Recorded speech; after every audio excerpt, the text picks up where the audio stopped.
Day 2 here in Austin. We've got a house show tonight. I hope my vocals hold up. If they don't, then I'll just sound like crap. Greta Van Fleet or Camper Van Beethoven? Camper Van, of course. I think he's becoming increasingly aware of my ruse.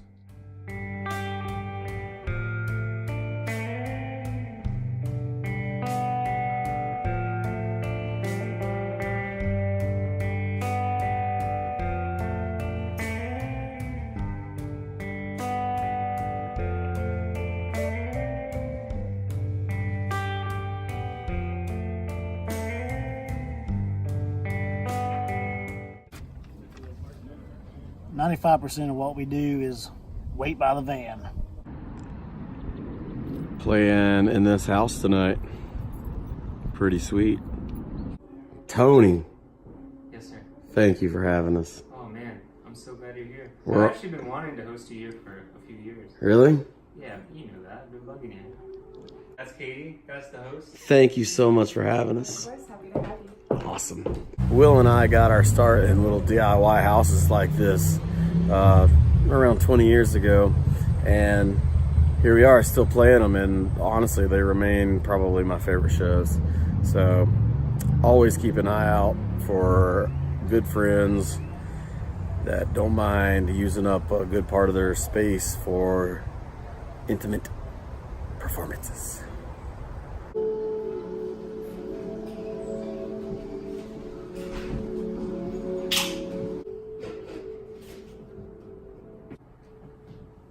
Hello. Hello.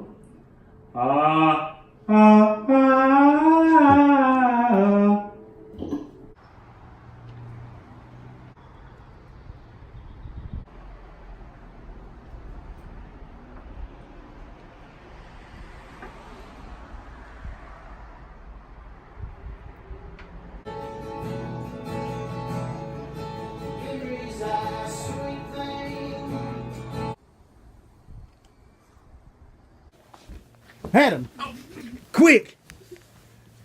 Jim Morrison or Morrissey? Ow! Morrissey, man. Sorry, Jim. There you have it, America. This is the end. If your buddy is not asleep for wake up matchup, you can always have your other buddy stand on the bed and kick him in the ribs. That'll get a reaction.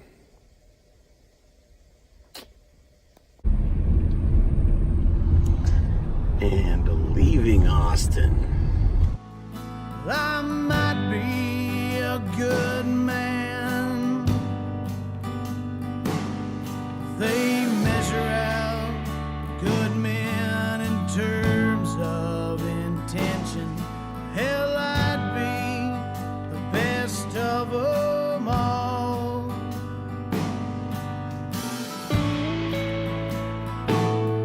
Would you drop your last dime on this long shot? Where are we?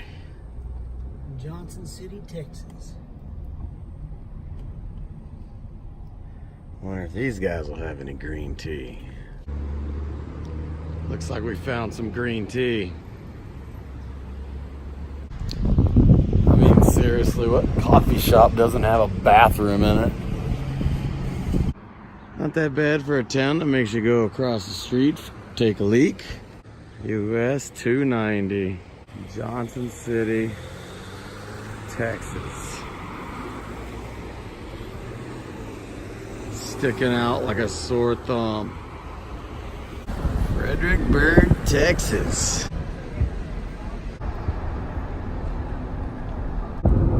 Still kind of a ways out from Marfa.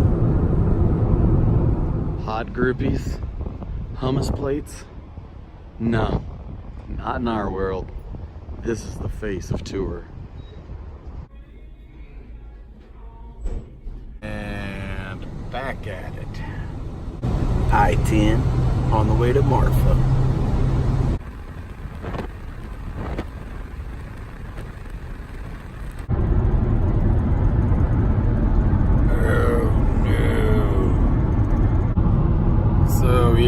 our van, it'll misfire on one of the back spark plugs, I believe. In these minivans, the engine's in sideways. Anywho, and it throws all the lights. It runs rough for a second. We pull over, we turn it back on. The lights are still on, but it's running fine. This happens to us at least 5 times every tour. Here's to hoping it's all just the same as always. We have one of these that you can plug up under your steering wheel, and it sends a signal to your phone, and it'll tell you what code you're throwing. But if you're out here, I guess it doesn't really matter what code you're throwing. There it is.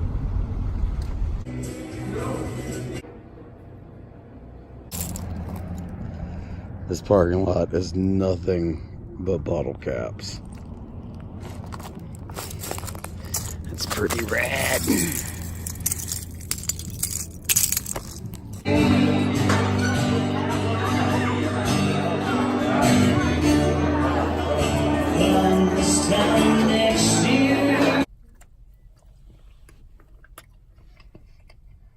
So now we're going to go down the road about 8 miles and go see if we can't catch these Marfa lights. I actually saw them once when I was in 10th grade. I was in camping club. We pulled right up on it and they were already going off. So we'll see if we get lucky again. Well, we are here at the Marfa light viewing campground, I suppose. So far, the only light I see, other than the moon, are the bathrooms that are closed. And back this way, across the highway, which you can't see, are some clouds spitting out some lightning. Well, we haven't seen any lights, but it's very dark out here, and I think we're going to sleep in the car out here tonight. Can't nobody sleep with all this crap behind my chair.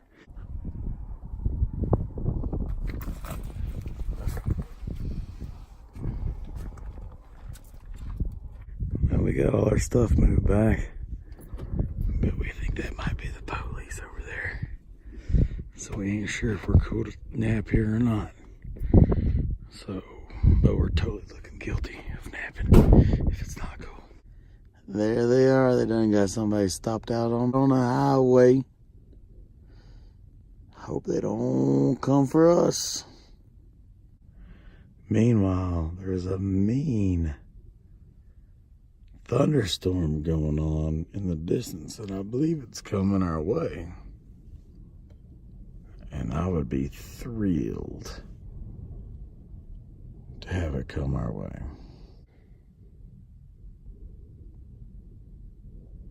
I'm telling you right now, it's for nights like tonight. Perfect weather, almost perfect darkness, rain, and the occasional thunder.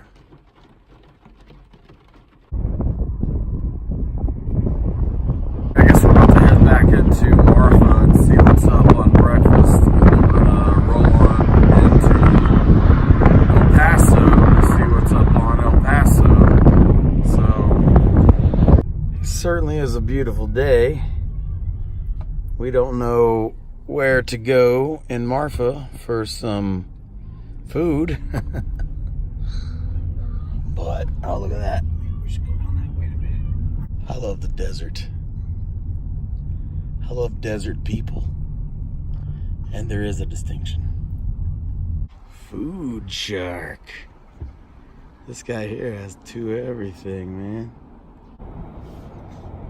But man, I love these West Texas, Eastern New Mexico flat desert towns. There's just something incredibly magic about them. How the wind is just sandblasted everything, and I don't know, man. Man, I love it out here. I could totally see myself living out here. So, freshly fueled up with some coffee. As you know, it is important to the running of this machine. Hey, how's it going? Hi. I'm staying. Enjoying my coffee. How lucky. I need a bag. Is it open?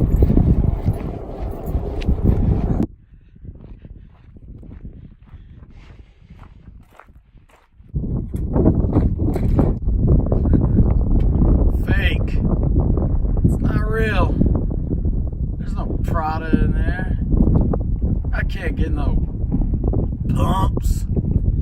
No bag.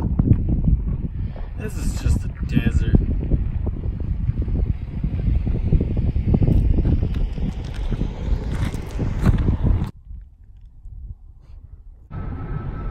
So we just stopped at a truck stop in Van Horn, Texas, where I overheard an older guy complaining that not only did he miss his Greyhound bus at 10 o'clock this morning, but in fact it didn't even stop at that particular pilot where Greyhound told him that it would. I overheard him talking to some of the employees, and they were telling him that the Greyhound stopped across town. So I offered to give him a ride, where he was at first reluctant, and I promised that we didn't want anything from him other than just to help him out.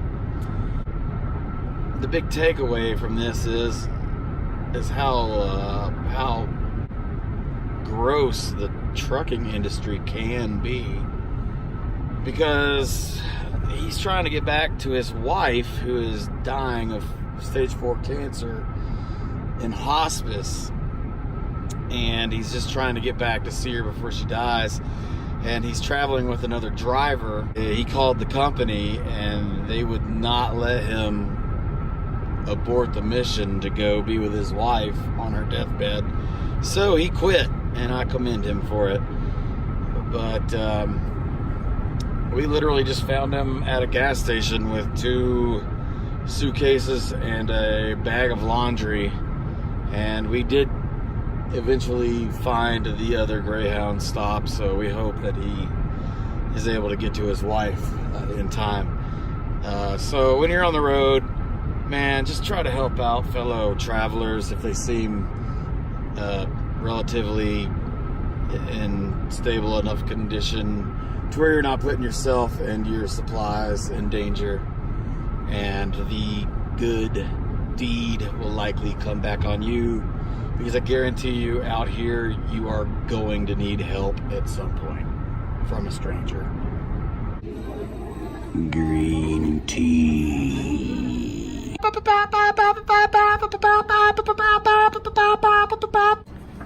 Thank you for joining us, folks. I'm Richard Dumas in the Crub News Studio. We go now live to special reporter in the field, Adam Faucett, coming to you from El Paso, Texas, with an update on the ongoing national security crisis. Adam? Yeah, Dick, we're down here on the U.S. southern border in El Paso, Texas, where the national border crisis has devolved into absolute pandemonium. Now, Adam, what advice can you give to all of our viewers watching via TV connected to cable and not the internet? People, I urge you not to read anything you've never read before. Do not speak to anyone you've never seen before. Do not leave your neighborhood. And by all means, remain afraid. Back to you, Dick. Even now, there are trillions and trillions and trillions and trillions and trillions of scary bad guys marching across the border, 4 abreast like a Roman legion, disturbing flower beds, leaving a path of wreckage. As you can see behind me, the lack of wall has... And Adam, do we have any intel on whether or not everyone down there is receiving their newspaper, because we had some information come in that various publications were missing from people's front lawns, to the degree of especially coupon sections have just gone missing. Now, if the White House does indeed decide to close the border, how long do you think Americans can go without their avocado macchiato Spitzer Blitzer holiday blast?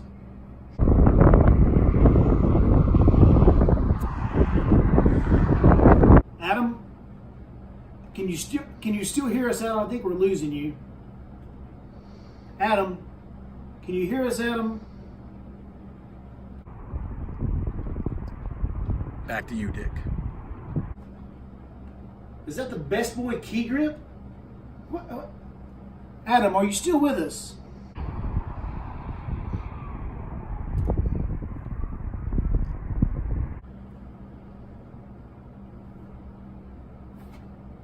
I think he's gone.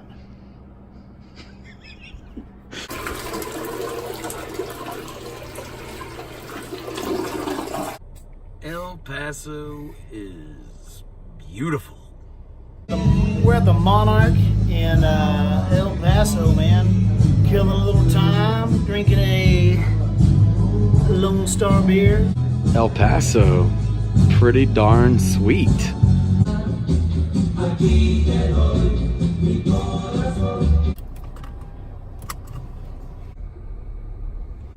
Man, it's a core principle of mine to more or less limit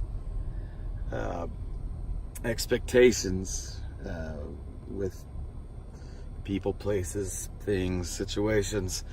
The reason being is I feel like it's the quickest way to go nuts, be angry. To expect something is to, in my opinion, to kind of feel like you're owed an outcome or owed a level of quality. So I stick away from that for my own sanity. With that said, I would go ahead and say that El Paso has far exceeded my expectations, or any expectations I would have had of this place, because from what I can tell, it rules hard, and I would like to spend more time here.